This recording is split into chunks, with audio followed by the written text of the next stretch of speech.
शास्त्री का न्यूजीलैंड दौरा, विश्व मंच पर गूंजा सनातन धर्म। जय श्री राम। आप देख रहे हैं जन जागरण मंच, एक ऐसा मंच जो न केवल भारत में बल्कि वैश्विक स्तर पर भी सनातन धर्म की चेतना को जागृत करने के लिए समर्पित है। आज हम बात करेंगे उस ऐतिहासिक पल की जब बागेश्वर धाम के पीठाधीश्वर परम पूज्य पंडित धीरेन्द्र कृष्ण शास्त्री जी ने न्यूजीलैंड की धरती पर श्री हनुमंत कथा के माध्यम से धर्म, संस्कृति और भारतीयता का परचम लहराया। धीरेन्द्र शास्त्री जी का यह 17 दिवसीय विदेश दौरा 3 जून से 25 जून 2025 तक चला। इस दौरान वे ऑस्ट्रेलिया, फिजी और अंत में न्यूजीलैंड पहुँचे। हर देश में 3-3 दिन की हनुमंत कथाएं आयोजित की गयी, जिनमें हजारों की संख्या में श्रद्धालुओं ने भाग लिया। न्यूजीलैंड में 18 जून से 23 जून तक उनका दौरा चला। 21 और 22 जून को ऑकलैंड के प्रसिद्ध sir Woolf Fisher Arena Dew Drop Event Centre में 2 दिवसीय श्री हनुमंत कथा का आयोजन हुआ, जिसमें लगभग 12,000 से अधिक लोग उपस्थित रहे।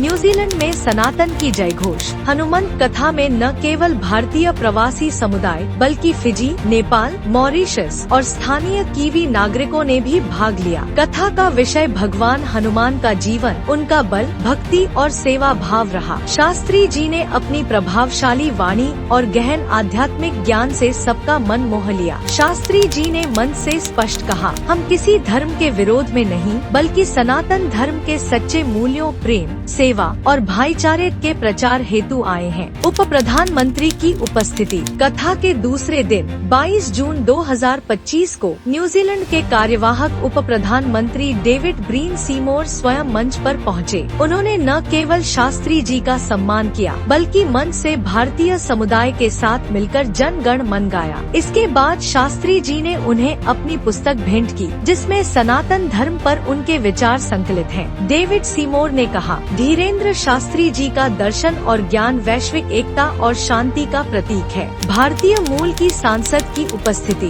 कथा में न्यूजीलैंड की भारतीय मूल की सांसद परमजीत परमार भी शामिल हुई। उन्होंने कहा, बागेश्वर धाम सरकार का दौरा हमारे भारतीय समुदाय के लिए गौरव का विषय है। उनकी कथाएं हमें अपनी जड़ों से जोड़ती हैं और हमारी सांस्कृतिक पहचान को मजबूत करती हैं। उनकी उपस्थिति ने भारतीय प्रवासियों में एकता और गर्व की भावना को और अधिक सशक्त किया। फिजी में सनातन मठ की आधारशिला। फिजी में 13 से 15 जून को 3 दिवसीय कथा के दौरान बागेश्वर धाम सनातन मठ की आधारशिला रखी गई। यह मठ अब वहां के सनातन अनुयायियों के लिए एक आध्यात्मिक केंद्र बनेगा। यही है वैश्विक स्तर पर बागेश्वर धाम की बढ़ती छवि का प्रमाण। विरोध और आलोचनाएं। सनातन के रास्ते की बाधाएं। जहां लाखों श्रद्धालु इस आयोजन से लाभान्वित हुए, वहीं कुछ लोगों ने इसका विरोध भी किया। ऑकलैंड की स्थानीय सामुदायिक नेता प्रतिमा नंद ने शास्त्री जी पर मनी लॉन्ड्रिंग जैसे गंभीर आरोप लगाए। शास्त्री जी ने मंच से स्पष्ट उत्तर दिया,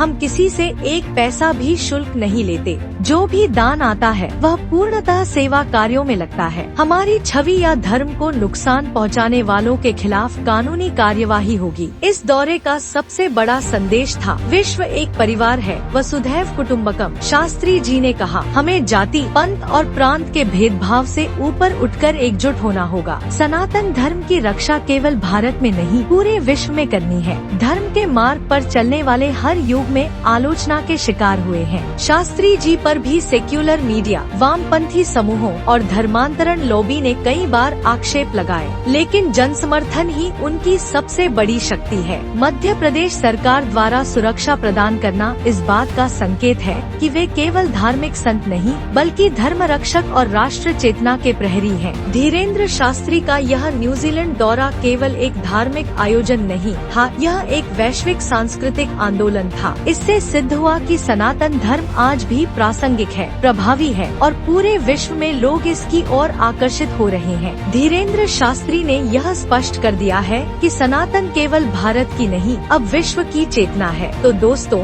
आपने जाना कि कैसे एक युवा संत ने अपने तप, वाणी और निष्ठा से विदेश की धरती पर सनातन धर्म की पताका फहराई। अगर आप भी चाहते हैं कि सनातन धर्म की यह ध्वनि हर घर तक पहुंचे, तो इस वीडियो को अधिक से अधिक साझा करें, जन जागरण मंच को सब्सक्राइब करें और भारत की मूल पहचान को गर्व से अपनाएं।